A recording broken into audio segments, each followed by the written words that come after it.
Anyone that doesn't know you, what are you doing here at Dry Dock? What I'm doing here is I'm helping out in the new restaurant called the Vie En Rose.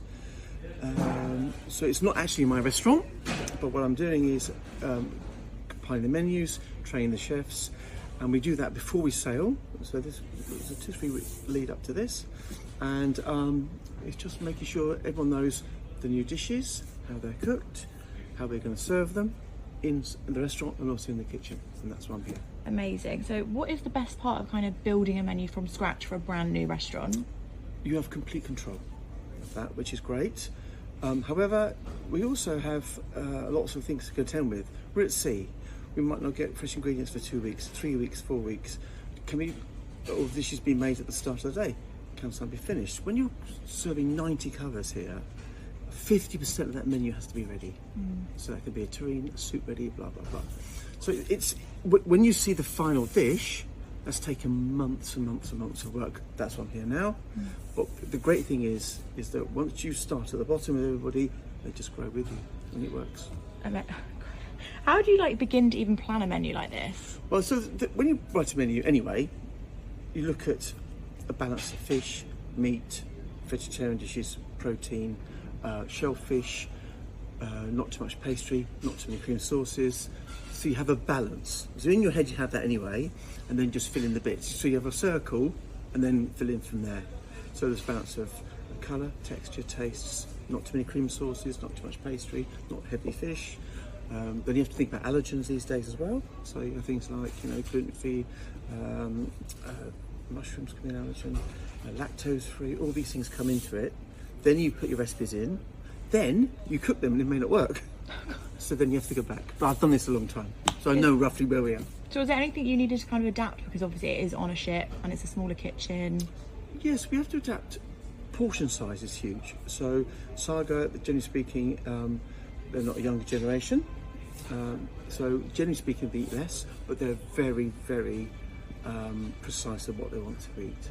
So, and they're quite vociferous and tell you if it's wrong. So, primarily it's portion size and control at the end of the day, and making sure on a 2-week cruise you won't see the same dish twice. In specialities you will, but in the main you won't. Then on a longer cruise than that, then we'll change elements of the speciality menu as well. Amazing. So what's kind of your inspiration when you were kind of starting to choose what you wanted on the menu? I worked for Saga for a long time, so I know what they want. I know how they like to eat and where they're going. But it's this one especially is French based. So this is what I was trained in 25, 30 years ago.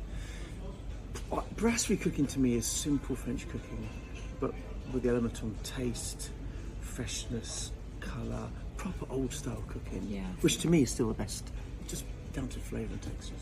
Yeah, so on to that kind of flavour wise, what can guests expect when they do sit down and come and try your dishes for the first time? They can expect a balanced menu, but with a nod to proper old school dishes. So crepes Suzettes, roasted veal chops, morel mushroom cream, which is a wild mushroom, which I love, bourride, which is a Provençal fish stew, French onion soup. We're deep with 50% onions, a 50% stock. So big flavours, but with a nod to the old style cooking, but brought up to today's sort of way of looking at things. Amazing. And are there any special ingredients or techniques you're quite excited that you've got to use or the chefs are getting to use, maybe that they've never done before? Yeah, there are a few techniques, but bear in mind when you're on a ship, it's massive volume. So where I might make a beautiful pastry tart with French butter, doesn't happen on the air. You have to make 30, 40, 50 of them. So to me, the technique is I would say we start at the top and work down. You can't go up the other way. So we started with the real great ingredients and techniques. Sometimes we have to change those things. Sometimes they balance out. If they do, they don't. But to me, it's the boys. So there's only 5 or 6 lads in there, and they're doing 90 to 100 a day. So it's more about the process for me, and making sure everything is absolutely spot on. So we take a picture at number 1, and we take a picture at number 98 of that day. Are they the same? Yes. It's consistency. So how long has this whole process taken you from the start? Oh gosh, I've been working on this since December last year, and where are we now, June?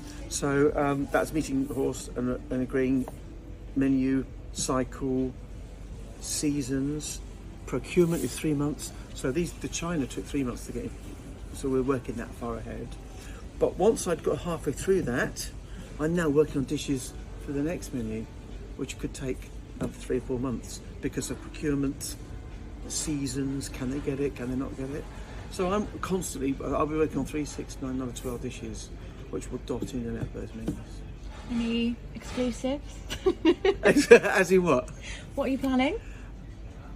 Twice baked souffle. Oh, Definitely. But the great thing about that one is, 90 here. So you can make these souffles, they rise, you let them go cold, they completely collapse, take them out, freeze them, out of the freezer, into a plate, sauce, which you make slightly runnier because you're going to put it back in the oven, it'll evaporate. 8 minutes from frozen, completely come back again. And it's done. It's like magic.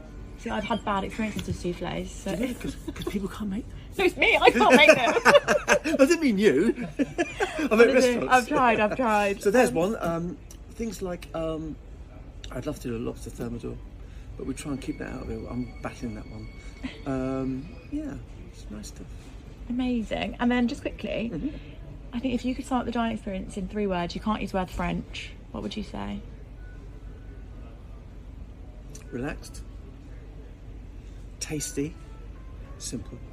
Amazing, thank you. Can we just do, just quickly at the beginning, can you do a quick, I'm Phil Vickery, blah, blah, blah. All right, I've got all 3. I can do nothing. Okay. Ready? I say this to everyone. Okay. Hi, I'm Phil Vickery, the chef, not the rugby player. Amazing.